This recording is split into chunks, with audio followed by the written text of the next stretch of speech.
எல்லோருக்கும் வணக்கம். 3ஆம் பாகத்தின் 19வது அத்தியாயம் சுரங்க வழி. கடந்த பதிவுல மகேந்திர பல்லவர் கமலியின் வீட்டுக்கு வந்து ஆயனரை சந்திச்சு பேசினதை பத்தி பார்த்தோம். இப்போ 19வது அத்தியாயத்தை வாசிக்கலாம் வாங்க.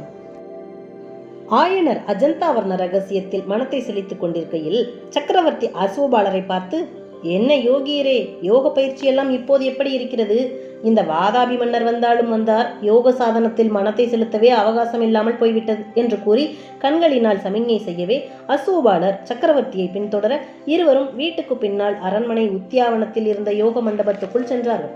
அவர்கள் போனதும் சிவகாமி கமலியை பார்த்து, அக்கா, சக்கரவர்த்தி கற்ற கலையெல்லாம் போதாதென்று யோக கலை வேறு கற்றுக்கொள்ள ஆரம்பித்திருக்கிறாரா என்று கேட்டார். அதற்கு கமலி கண்ணை விஷமமாக சிமிட்டிக் கொண்டே ரகசியம் பேசும் குரலில், யோகமாவது மண்ணாங்கட்டியாவது எல்லாம் மோசம், அப்புறம் சொல்கிறேன் என்றாள். சற்று நேரத்துக்கெல்லாம் மகேந்திர பல்லவர் யோக மண்டபத்திலிருந்து திரும்பி அந்த வீட்டின் வழியாக வெளியே சென்ற போது ஆயனர் அங்கே சென்று குறுக்கிட்டு வணங்கி, பல்லவேந்திரா, இங்கே நாங்கள் வந்த காரியமாகிவிட்டதல்லவா, இனி மண்டபப்பட்டுக்கு திரும்பலாமா என்று இரக்கமான குரலில் கேட்டார். மகேந்திரர் புன்னகையுடன், ஆயனரே, சிவகாமியின் அற்புத நடனத்துக்கு இன்னும் நான் வெகுமதிகள் அளிக்கவில்லையே, கொஞ்சம் பொறுத்திருங்கள். மேலும் மண்டபப்பட்டுக்கு நீங்கள் திரும்பி போக வேண்டிய அவசியமே நேராது. உங்களுடைய பழைய அரண்ய வீட்டுக்கே போகலாம் என்றார். ஆயனர் கவலை மிகுந்த குரலில், பிரபு, ஒவ்வொரிடத்திலும் ஆரம்பித்த வேலை அப்படியே நடுவில் நிற்கிறதே, இந்த துரதிர்ஷ்டசாலியின் பாக்கியம் போலிருக்கிறது.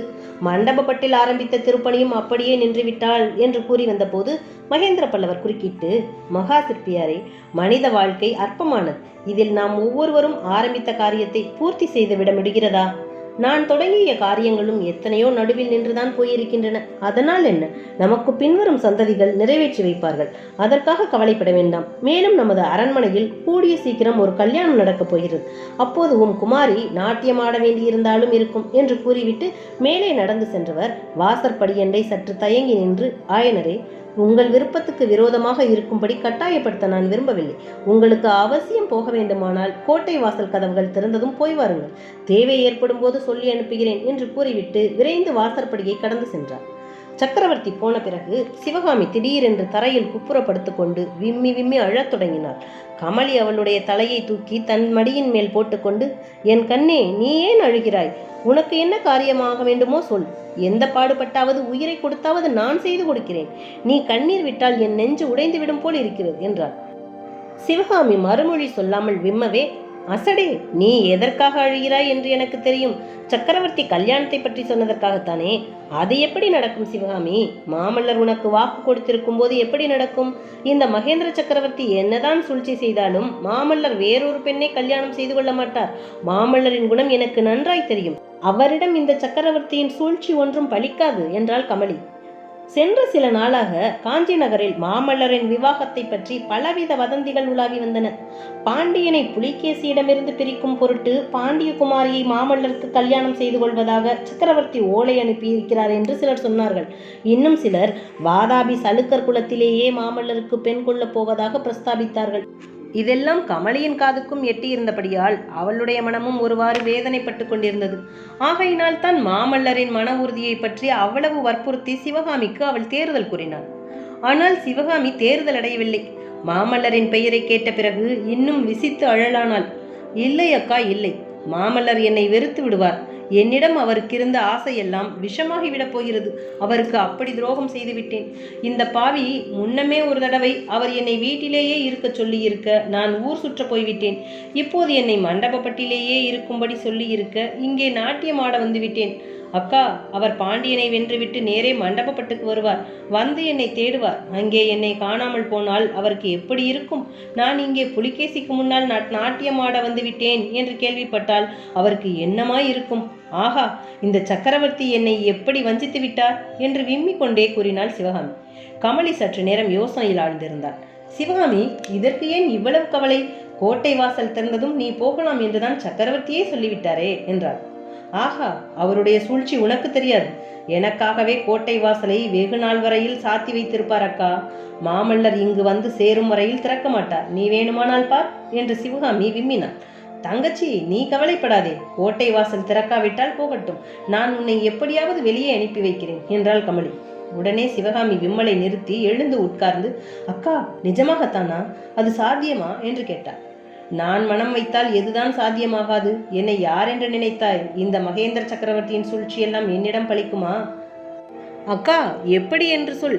எங்களை எவ்விதம் வெளியில் அனுப்பி வைப்பாய் என்று சிவகாமி பரபரப்புடன் கேட்க, கமலி அவள் காதண்டை தன் வாயை வைத்து சுரங்க வழி மூலமாக என்றாள். சிவகாமி ஏற்கனவே காஞ்சியிலிருந்து வெளியே போக ரகசிய சுரங்க வழி இருக்கிறது என்று கேள்விப்பட்டதுண்டு. எனவே இப்போது கரை கடந்த ஆவலுடன், சுரங்க வழி நிஜமாகவே இருக்கிறதா? உனக்கு நிச்சயமாக தெரியுமா என்று கேட்டாள். கமலி மீண்டும் ரகசிய குரலில் கூறினாள், இறைந்து பேசாதே எடி. மாமாவின் யோக சாதனத்தை பற்றி சொல்கிறேன் என்றேன் அல்லவா? யோகம் என்பதெல்லாம் பொய் தங்கச்சி, சுத்த பொய். அந்த மண்டபத்திலே சுரங்க வழி இருக்கிறது. அதற்குள்ளே இருந்து குண்டோதரன் அடிக்கடி வெளியே வருவதை நான் பார்த்திருக்கிறேன். சக்கரவர்த்தி கூட சில சமயம். என்ன அக்கா சொல்கிறாய்? குண்டோதரனா? ஆமாம் அடி தங்கச்சி, ஆமாம். குண்டோதரன் என்று சக்கரவர்த்தியின் ஒற்றன் ஒருவன் இருக்கிறான். சத்ருகணன் என்று இன்னொருவன் இருக்கிறான். 2 பேரும் பொல்லாத தடியர்கள். என்னடி யோசிக்கிறாய்? ஒன்றுமில்லை, சொல்லக்கா. அந்த சுரங்க வழி உனக்கு எப்படி தெரிந்தது?